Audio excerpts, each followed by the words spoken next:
Hey boys and girls, welcome to the review on Canon's new SX740 HS. It's already the fourth generation of this camera for a price of approximately $250 to $300. The body is quite compact, it weighs about 300 grams including the battery and the SD card, and the camera offers 40x optical zoom, which is a lot for that body.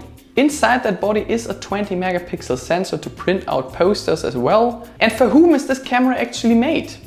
If you travel a lot and you need a big zoom and you don't want to carry all the lenses with you, I think that's the correct camera to have. And I know some people will say now, oh, but the Nikon P1000 has even a bigger zoom. Yeah, but it's bigger as well. And this camera fits in almost every pocket. At the side of the camera, you have a micro USB port and a mini HDMI port. The micro USB port can be used to charge the camera as well, using your car charger, a power bank, or you charge it from every USB port that you have at the moment, also from your laptop or computer. At the lower side is a tripod mount to place this camera on every tripod that you have. You can also use all kind of Gorilla ports as seen in my other videos, maybe for video blogs. Next to it is the battery compartment with the NB13L battery with its 1250 mAh battery. Next to it is a compartment for the memory card. You can use all kind of SD cards. The best memory card I put in the video description below.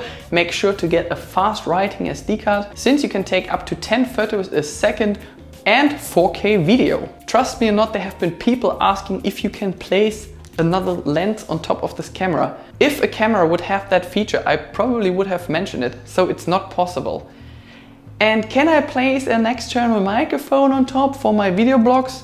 Do you see any kind of attachment where it works? No, and it does not have such a feature, unfortunately. Apart from that, it has a Wi-Fi and NFC interface, means you can connect this camera to your smartphone and tablet using the Canon Camera Connect app, which is available for free in the Google Play Store and iOS App Store. Using the Wi-Fi and NFC interface, you'll be able to transfer photos and videos directly onto your smart device and share them with friends all over the world. It works fast, it's for free, and you can control the camera also using your smartphone. Exclusively for you, I did a tutorial on how to connect this camera with your smartphone.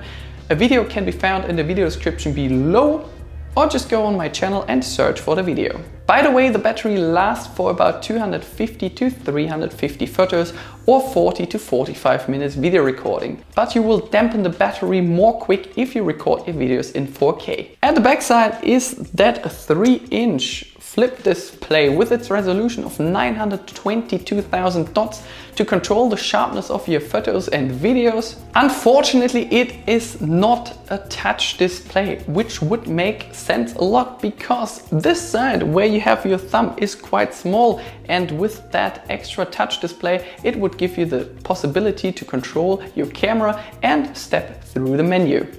And that's already the fourth generation without a touch display. But obviously it's a selfie display, so it's really good for taking selfies, and if you're out there you'll be able to see yourself in front of the camera. By the way, at the end of this review there's a short video using the internal microphone of the 740 HS. At the side is a little switch that you need to trigger if you want to use the flash. If you don't want to use the flash anymore, just tap on it to store the flash back into the camera. The photos are looking alright. I mean, it cannot replace ambient light out there, but if you are on a party and maybe you want to take some photos with your friends, the flash is doing a great job. Unfortunately, it's the fourth generation as said before, and you won't be able to take any kind of RAW files. RAW files are a bit bigger than JPEG files, but in post you can do much more using RAW files instead of JPEG photos. If you use that camera for just snapshots, it doesn't really matter, but if you are looking for a travel camera that features RAW files, the 740 is not the correct camera to have. On top is the SCN mode, which stands for scene mode. You can take a couple pictures using a toy camera, miniature effect, smooth skin, and all kinds of these filters that probably no one needs. But it's a travel camera and it does not feature a panorama mode. And that's like 10 minus points for this camera, because the previous versions didn't have that feature either. Now we're in the fourth generation and we don't have a panorama mode for a travel camera. Let's assume you're on a beach and you want to take a whole photo of the entire scene. It's not possible using this camera. You probably do a better job using just your phone. Canon, what do you think sometimes? One feature that people really need is not included in this camera, but all kinds of scene modes that probably no one really needs. Inside this camera is a 5-axis image stabilizer, which is useful since you have a 40x optical zoom and you can even go further using the digital zoom as well. It's good for low light conditions since the camera needs to expose the image a little bit longer than during daylight conditions. And it's great because you have a mega zoom camera. If you use it in photo mode and you went to 40x optical zoom, the focus is quite quick, but not in low light conditions. If you use the digital zoom using the image stabilizer, it does a good job as well, as long as it's daylight. But if you use it in video mode, it takes some time to refocus the subject, and that's especially when the subject is moving. If it's not moving, it goes quite quick, but as you can see from these kind of footage that I took using this camera, it takes a while for the camera to refocus. If you are a little bit lost using the digital zoom, it's no problem at all, since you have that little frame button here next to the Wi-Fi button with some arrows pointing outwards. You can try it out. Once you have zoomed in, just tap on that button. If you are lost, the camera will zoom out momentarily to give you an idea where you are in the photo,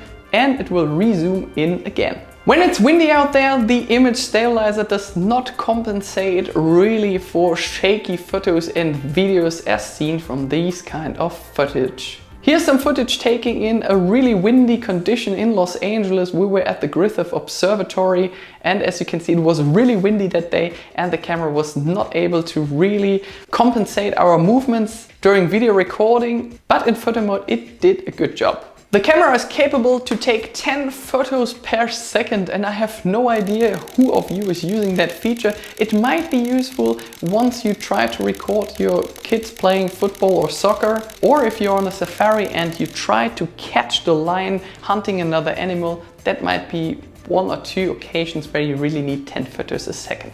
You can now record 4K videos using the SX740 HS, but it uses a crop factor as well. That means it looks like if you have zoomed in a little bit.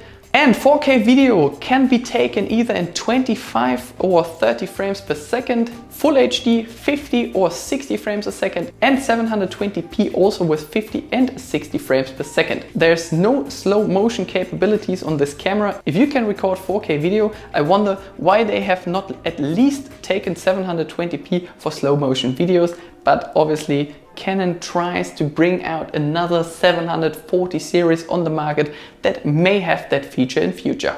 As I have said before, there's no port to attach an external microphone, and the maximum recording time is 30 minutes for one clip. One cool thing that the 740 HS has now is the time-lapse feature. You can set an interval, so you can tell the camera, please camera, take a photo every 1 second, 2 seconds, 5 seconds or whatever. Tap on the record button for a second and the camera creates a great looking time-lapse video. And you can choose if you want to have that video in 4K or 1080p, which is a really great feature if you travel a lot and you like to have a scene, something like the sunrises or sunset, or you have something else in the nature which is really nice to see as a time-lapse. At least for this feature, well done Canon. Let's get to one of the last topics. We're talking about the low light performance. You have a fully manual mode, so you can select the ISO by yourself if you're familiar with photography. The lens is not the best for low light conditions, so some people may ask, is it a good camera for concert photography?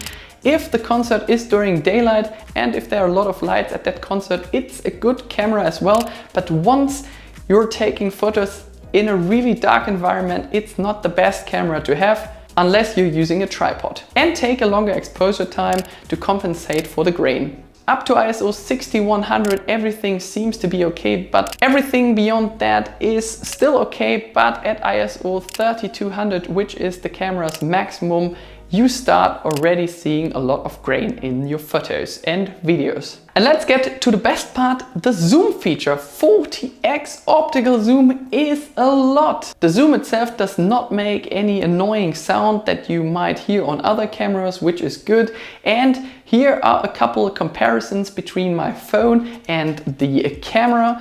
It's a really nice feature if you want to spot something which is really far away, so maybe for safari or for your next trip to Los Angeles. But since the camera is using a variable aperture on this lens, once you zoom in, you lose a lot of light, and the camera needs to compensate that with a longer exposure time or a higher ISO setting. That means that your photos might not get sharp once you zoomed in completely.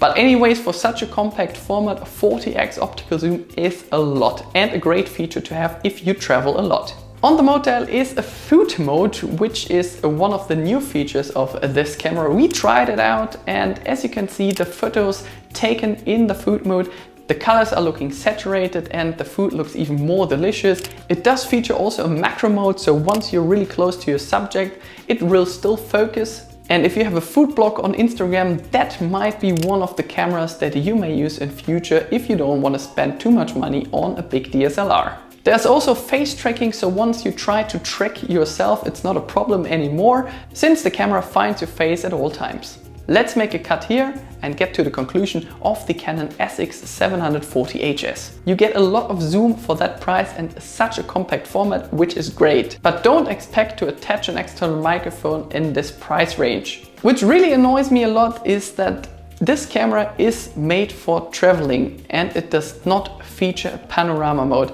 I have no idea why that is. You can take panorama photos using your phone for the last 5 years, but this camera is already in the 4th generation and you don't have that feature that people really need, and Canon gives the people a lot of features that they don't need, so I don't get it. In the video mode you can take now 4K video, which is great if you have a 4K display at home or a 4K TV. So the photos are looking much sharper and richer in details, but you won't be able to take slow motion videos, not even in 720p. I like that it has now a time-lapse feature and you will be able to record great time-lapse videos using the SX740 HS. It's light, it's compact, and it fits in almost every pocket, which makes it ideal for a travel camera. The focus is a bit too slow if you're in a digital range and also during video recording.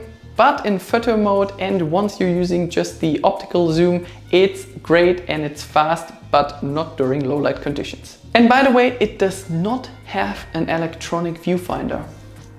Otherwise, I would have mentioned this feature. So the question is, should you buy this camera if you're looking for a nice compact travel camera and the zoom is alright for you and you don't plan for the Nikon P1000? It's a great camera to have since this camera fits in almost every pocket. If you want to use this camera for vlogging, go ahead, but make sure you're not taking your vlogs in windy conditions. At the end of this video there will be a microphone test using the internal microphone of the PowerShot SX740 HS. If you get the previous version, the SX730 HS, by the way, there's a video on my channel as well where I did a review last year about this camera. For a really lower price, get this 730 HS instead of this new one, unless you want to take 4K videos, time-lapse videos, or you're a food photographer on Instagram, then this camera is a great choice. I hope this video helped you to find the correct travel camera for your next journey to Africa. If you still have any open questions, please feel free to post a comment below. And there's a direct link in the video description below also that guides you directly to this camera on Amazon or to the best memory card I'm using for all my videos. Thanks for watching, have a great Christmas and obviously a great Happy New Year 2019. Thanks for watching and now enjoy the internal microphone test of the Canon PowerShot SX740 HS. Bye bye! It usually never rains in California, but today it does. And that's the internal microphone while sitting in the car. Oh shit.